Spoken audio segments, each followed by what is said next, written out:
there are just too many things that we have neglected, and firefighting is actually not one of them. So we've been very aggressive at fighting fire in these landscapes, and that has led to this buildup of fuel in the surrounding area. But once again, I mean, this really comes down to buildings themselves. They're not fire hardened buildings. Now, almost a week since the Los Angeles wildfires first broke out, the situation is still not under control in part of the cities and its suburbs. It's thought that the Pacific Palisades fire, the biggest blaze, could become the most destructive in Californian history. And it's only thought to be about 10% contained at the moment. As we've been reporting, a combination of the strong winds sucking dry air from the inland desert towards the ocean and a drought-parched landscape have caused this natural disaster. So when can we expect the situation to change? And what are the challenges on the ground right now for firefighters? Let's speak to Lindon Pronto. He's a senior fire management expert at the European Forest Institute and is a specialist in tackling wildfires. Good morning to you. Good morning, Clay. Can you just explain to us laymen why it is so hard to get these wildfires under control when we consider they've been burning for almost a week now?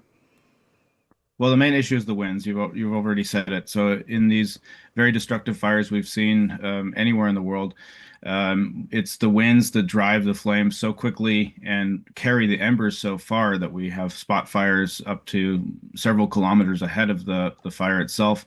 And now in an urban conflagration like this, the ignitions is not proceeding as a normal fire front would.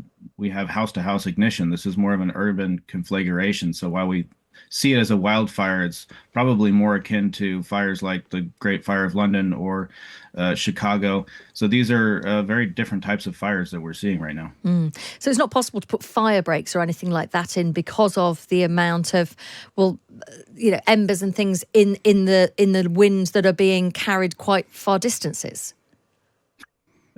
Yes. So, a normal wildfire one would contain by, either aggressive tactics where you're working directly along the fire's edge, or defensive tactics where often you burn out, you create a buffer zone, and then you burn that off to rob the main fire of fuel. So that's obviously a tactic that can be used in some of the areas away from the urban areas. So, in the hills and stuff like that. But within the middle of the city, that's not a tactic one can use. And the fire itself, you can't just bulldoze houses in time, and you don't know where the sparks will land. And particularly with high winds, these can travel at quite a distance. And presumably with the winds, can it change direction quite quickly as well? So you can't necessarily predict where it's going to go. Exactly. So there's different factors which influence the direction of the wind, which includes the topography. So the wind could be different in different areas. The winds that hit this obviously, came from the high desert, which became superheated air. It pushed it directly to the ocean. Then at night you have different types of, as the cool air impacts the landscape. You also have different changes in wind patterns or eddies depending on the topography itself. So it's very dynamic. And we've heard some people suggesting, who've been looking at things like climate change, saying that actually what's happened is this area is normally very, very hot and very, very dry. Then over the last couple of years, there had been quite a lot of rain for the area. And so it had meant that actually quite a lot of shrubs had grown. Then it had gone dry again. And there were lots of things there that then could catch fire easily.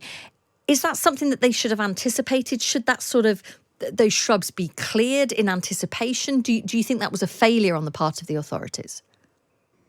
Yeah, I guess there's two sides of the story. One is how do we prevent something like this from happening? And how do we respond to it the next time it happens?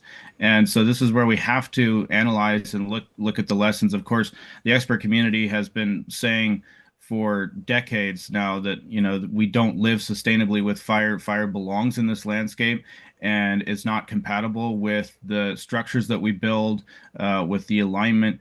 There are just too many things that we have neglected, and firefighting is actually not one of them. So we've been very aggressive at fighting fire in these landscapes, and that has led to this buildup of fuel in the surrounding area. But once again, I mean, this really comes down to buildings themselves. They're not fire hardened buildings. The landscaping is not fireproofed in any way. They're very flammable things in people's gardens. So uh, to prevent something like this from actually happening, even if we had invested trillions of dollars in LA County fire, budget or whatever, um, firefighters still couldn't have been able to do much in a situation with 100-mile-an-hour winds. There's just nothing you can do operationally that really stops, the embers from flying multiple miles. There's nothing you can do in that situation. You have to wait for the weather conditions to improve before you can really get a grasp on the situation on the ground. Gosh, you almost need a bit of luck, I suppose, in that sense. So are you suggesting then that when Los Angeles rebuilds, could it rebuild in a different way? Could it build buildings that could, in some ways, almost be more fire resistant, if that doesn't sound ridiculous? No, I mean, we have the technology, we have the innovation to do so. We just don't do it. We don't invest in it. Recent studies have also shown that the vast majority of buildings that do not have screens on the ventilation systems are, very susceptible, and more than 50% of them will burn in a given scenario. The highly flammable decking materials. These homes are connected by wooden fences and shrubbery and other things. So we haven't done due diligence in constructing, and with an urban conflagration like this, even the streets, the way they're lined up, so the exposure. So if one house catches fire, then the radiant heat off of that structure fire is already catching the next house on fire. And then you add the wind into that, you have basically an unstoppable scenario. So yeah, around we need to do better landscape management. We need to reduce the fuel load so that if a fire starts in the wildland and progresses towards an urban area, that it has less of a chance to be established. But we really need to change the building code, and explore options like hempcrete, which is a very solid building material. It's carbon negative, so it actually sequesters carbon, and it's completely fireproof. So I mean, we do Wow. have options out there. They're just not explored. Interesting. So when this fire started, do you think it could have been handled better, the response? I mean, I think it's very early to point fingers. One thing that you can say is that resources were completely overwhelmed. It's a time of the year when thousands of, for instance, wildland firefighters are laid off. They're not working. So there's already a shortage of resources. The standby contracts for aircraft sometimes also only run for a certain time of the year, and some of those larger aircraft, they also go down to the southern hemisphere to fight fire during the North American winter.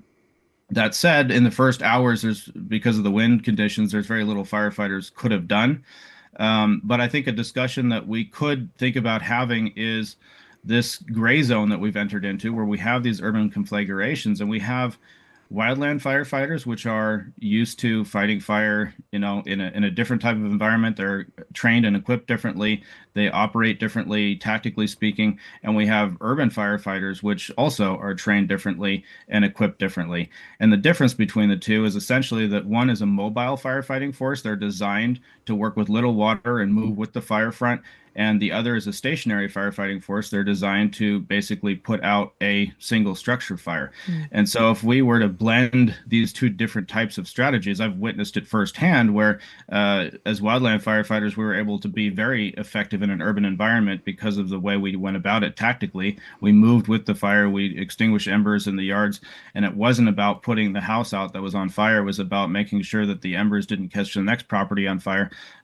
It doesn't take much to consider a house a loss once it's caught fire. So pumping massive amounts of water on it is not going to, make the huge difference. One has to be much more nimble and anticipatory.